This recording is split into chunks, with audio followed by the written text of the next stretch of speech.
Sir నమస్కారం sir. నమస్తే అండి. సార్ హీరో 'నాని' గారి అప్‌కమింగ్ ఫిల్మ్ 'ది ప్యారడైజ్' సంబంధించి రీసెంట్‌గా గ్లింప్స్ అయితే రిలీజ్ చేస్తారు. అయితే మేజర్‌గా సార్ ఈ 'ప్యారడైజ్' అనే టైటిల్ పెట్టడం వెనుకున్న రీజన్ ఏంటి?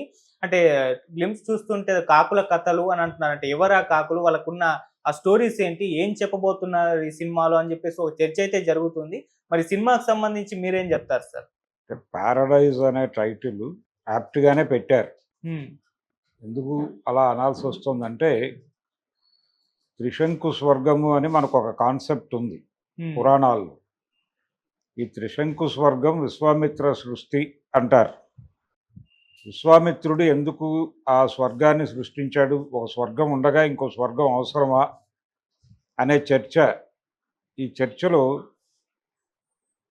స్వర్గం అనేది కొంతమందికి నిషిద్ధము అనేటువంటి పరిస్థితి ఈ త్రిశంకుడి విషయంలో జరుగుతుంది. హ్మ్. త్రిశంకుడిని సశరీరుడిగా స్వర్గానికి పంపించే ప్రయత్నం చేస్తాడు. హ్మ్. దాన్ని స్వర్గం అంటే దేవేంద్రుడు అంగీకరించడు. అంగీకరించకపోవడంతో గొడవ మొదలవుతుంది.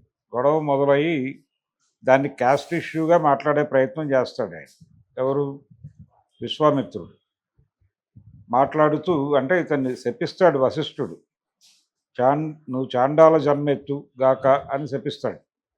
ఆ శపించినప్పుడు ఈయన శపించడానికి చాండాల జన్మే దొరికినదటయ్యా అని మొదలుపెట్టి రకరకాలుగా వశిష్ఠుడి మీద విమర్శ చేస్తాడు.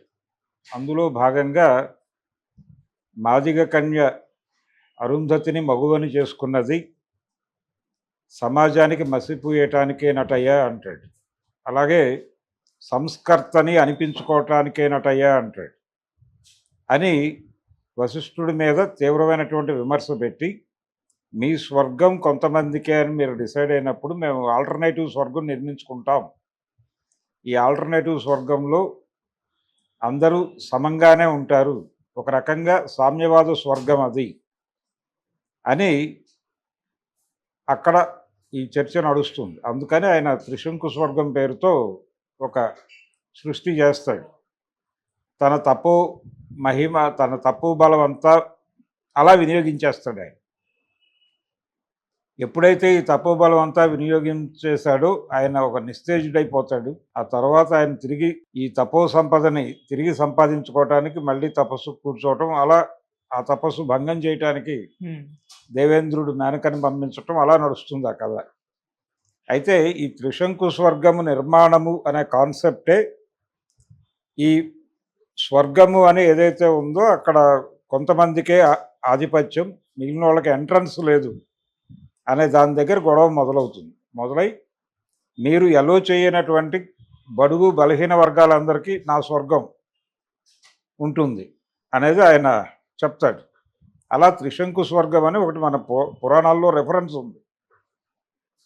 ఇది కూడా మా స్వర్గాన్ని మేమే నిర్మించుకుంటాం అని విశ్వామిత్రుడు ఏ కాన్ఫిడెన్స్తో అయితే అన్నాడు, అదే కాన్ఫిడెన్స్తో ఈ కింది కులాలని అణగదొక్కుతున్నటువంటి కులాల మీద యుద్ధం ప్రకటించినటువంటి హీరో మా స్వర్గాన్ని మేమే నిర్మించుకుంటాం అని ఉండొచ్చు కదా సినిమాలో.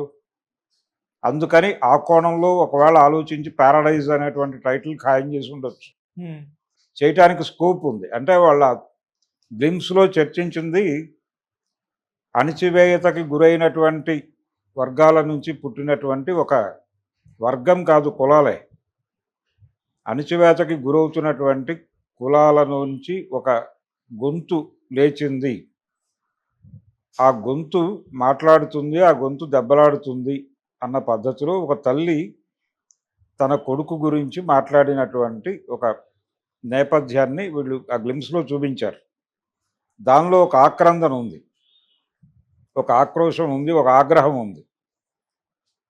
ఈ ఇప్పుడు బూతుగా ప్రపంచం మాట్లాడుకుంటున్నది కూడా ఒక ఆగ్రహ ప్రకటన మాత్రమే, అది బూతు కాదు. అలా ఈ స్వర్గం కూడా దిగువ కులాల వాళ్ళకి మేము ఒక స్వర్గం నిర్మించుకుంటాం, ఆల్టర్నేటివ్ స్వర్గం నిర్మించుకుంటాం, మేము మీతో సంబంధం లేకుండా అవసరమైతే మీ స్వర్గాన్ని కూలదోస్తాం అనేది ఒక పిలుపునిస్తూ ఈ టైటిల్ పెట్టి ఉండొచ్చు. మీరు అనుకుంటున్నటువంటి స్వర్గాన్ని కూలదోసి మేము ఒక ప్రత్యామ్నాయ స్వర్గాన్ని నిర్మిస్తాం. ఇది ఎలా ఉంటుందంటే మనుషులంతా ఒక్కటే అనే నినాదం పై కులాల వాళ్ళు ఇస్తే, అంటే నినాదంగా గొప్పదే అది. కానీ ఆ నినాదం ఇచ్చిన వ్యక్తి కులమేమిటి అనే దాన్ని బట్టి అది ఏం చేస్తుంది అనేది ఆలోచించాలి.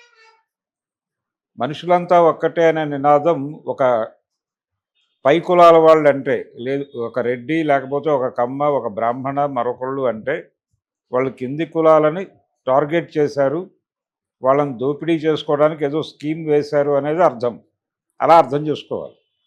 అదే నినాదం ఒక రెల్లి లేకపోతే అంతకంటే దిగువ కులాల నుంచి ఎవరైనా మనుషులంతా ఒక్కటే అంటే ఈ నిచ్చెన మెట్ల వ్యవస్థను పగలగొట్టి అందరినీ సమానం చేయబోతున్నారు, అందుకు యుద్ధం ప్రకటించారు అని అర్థం.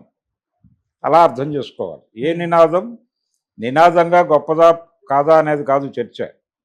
ఆ నినాదం ఇచ్చిన వాడు ఎవడు, వాడి నేపథ్యం ఏమిటి అనేది చూస్తే తప్ప ఆ నినాదం ఎలా పనిచేస్తుందో అర్థం కాదు.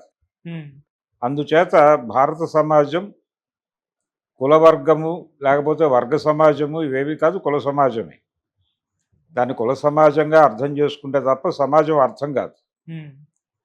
దీన్ని వర్గ సమాజంగా అర్థం చేసుకుంటే కన్ఫ్యూజన్ మిగులుతుంది. కాబట్టి దీన్ని ఈ సినిమాలో చెప్పదలుచుకుని ఉంటే డైరెక్టర్